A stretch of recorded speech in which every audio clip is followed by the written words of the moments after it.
gun violence. As you know, we've talked about this until there's nothing left to talk about around this subject.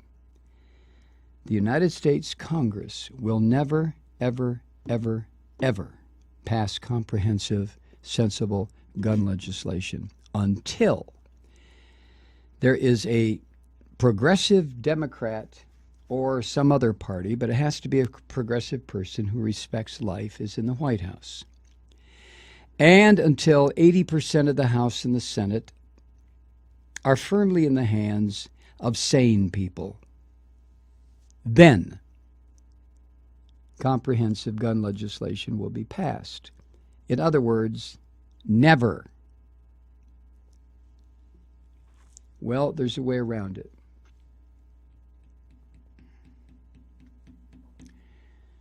You go to the states.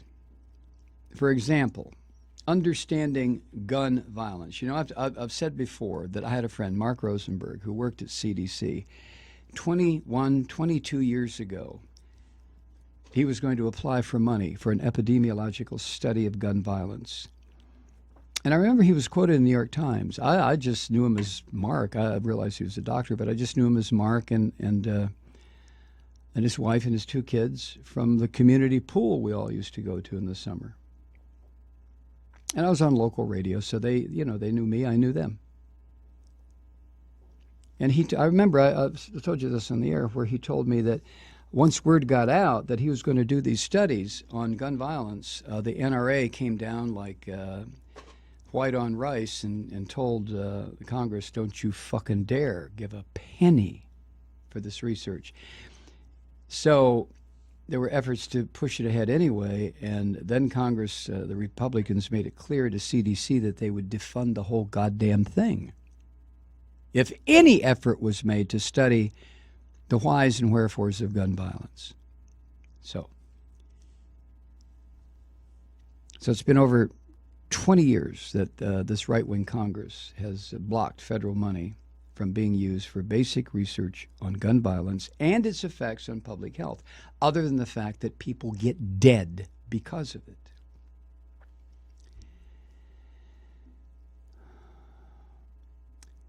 Editorial in the New York Times today was, I love this sentence, all efforts to lift this restriction have been repeatedly rejected by Republicans who seem to believe that the less people know about gun violence and how to prevent it, the better.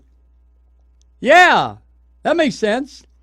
So, California, all right, California lawmakers faced with this failure of leadership by the feds are moving ahead to finance public research epidemiological studies on their own.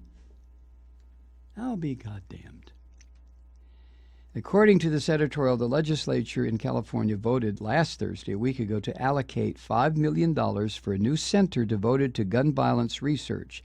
The center will be located on one of the UC campuses to be chosen by university officials, and it will study gun crime with an eye toward helping legislators develop policies to reduce it.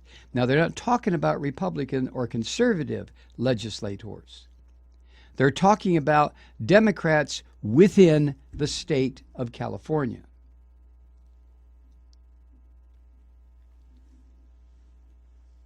It was first proposed, this measure, according to the Times, by State Senator Lois Wolk. Boy, it's always the women, isn't it?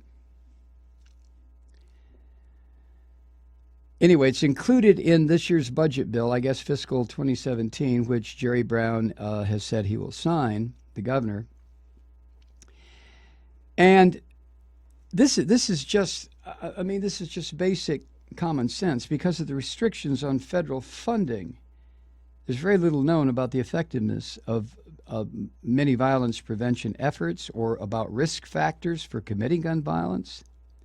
Some states lack even basic data, like an accurate count of how many residents have guns.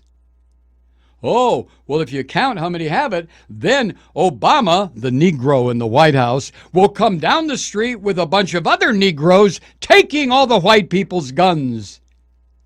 So no, no, no, no, no, no, no. No registry, no numbers, no counting, no. Sick sons of bitches.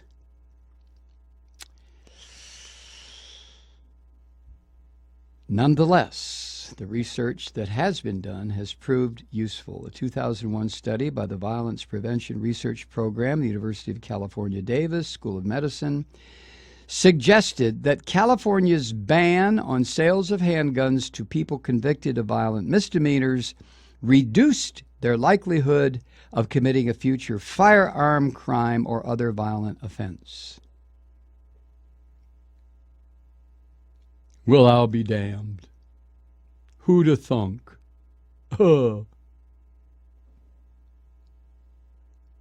Other states, according to this editorial, are now considering similar laws.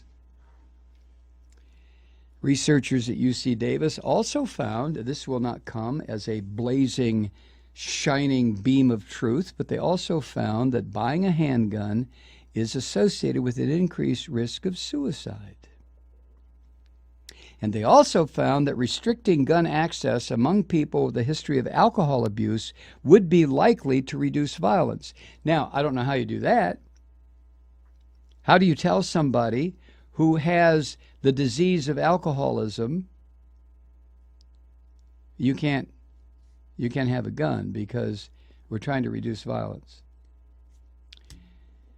Who knows?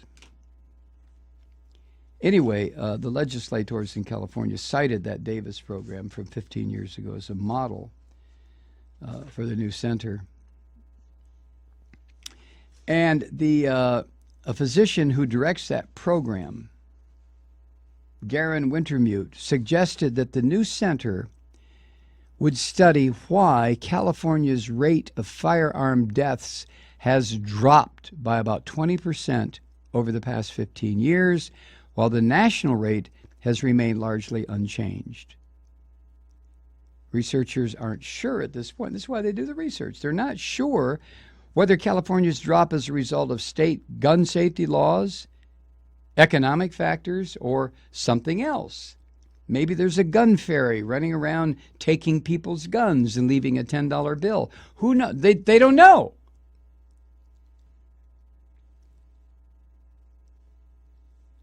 So,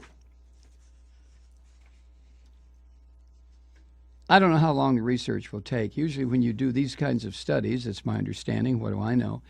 But it takes time. And since a lot of it is statistical work, it's subject to all, they have to control for all sorts of factors when they're trying to find a statistical truth, if there is one. You know what Mark Twain said, there lies, damn lies, in statistics.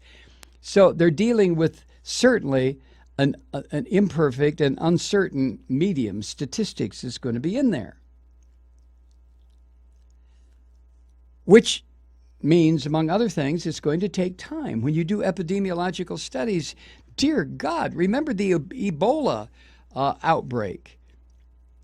And it took a long time before white people in the West, other than Doctors Without Borders, a long time for white people to come to the conclusion that it should be studied and find out where in the hell it's coming from and what the course of the disease was, although it's not a new disease. It had been around. It's been around for a long time, but never an outbreak like we had a couple of years ago. So finally the white people said, hey, we better get to work on this because this shit could come across the ocean and make us sick, kill us. We'll all bleed to death. Ooh, fuck, let's do it. Is that a little bit too cynical as well as being a little bit too simplistic? Probably, but I don't care. That's how I interpret that shit. I really do.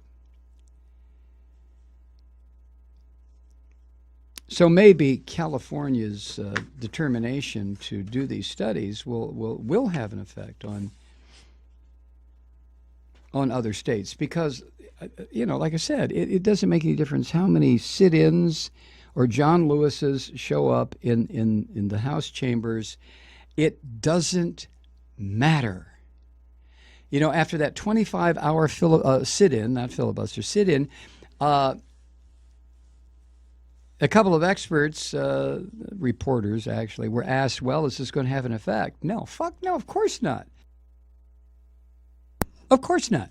It was political theater.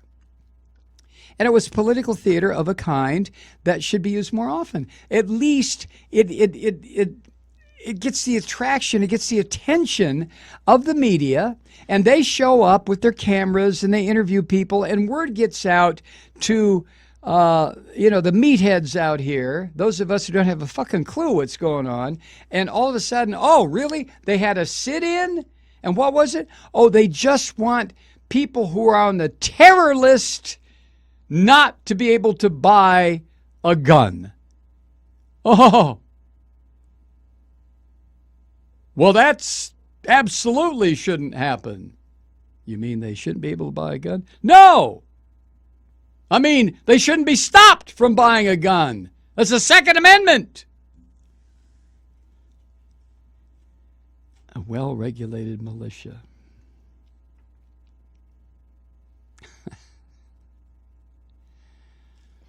Why are these members of Congress so terrified of the NRA? What is it? Is it the money? I mean, the NRA board is made up of a bunch of little piss ants who you take their guns away and walk up to them and slap them across the face. They would run home screaming to mommy, "Oh, he hit me! Ah, where's my gun? Oh, you bastard!" What are they afraid? What are members of Congress afraid of? It has to be the money. Are they afraid of the yahoos who walk around with the AK-47s? I think I'm gonna go up to Dairy Queen and get me a ice cream. Where's my fucking gun? To get an ice cream? I have a right to carry my gun. You take a gun away from that guy and go like this. He'll fall down, or he'll run screaming into the woods. So what are they afraid of? What are the members of Congress afraid of?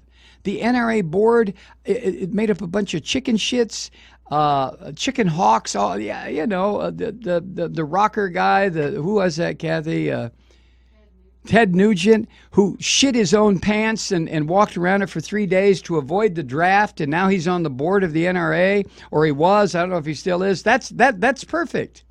Absolutely. I'm going to shit my pants and live in it for 3 days so that I don't get drafted. And I'll also go into the draft board and pick boogers out of my nose and eat them. And I won't shave for a week. And I'll put dog shit in my hair. And I'll walk in and say, "Hi, I'm ready to go fight them beat Kong."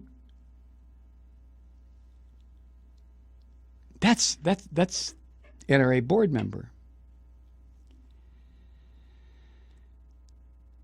Ever seen pictures of those guys?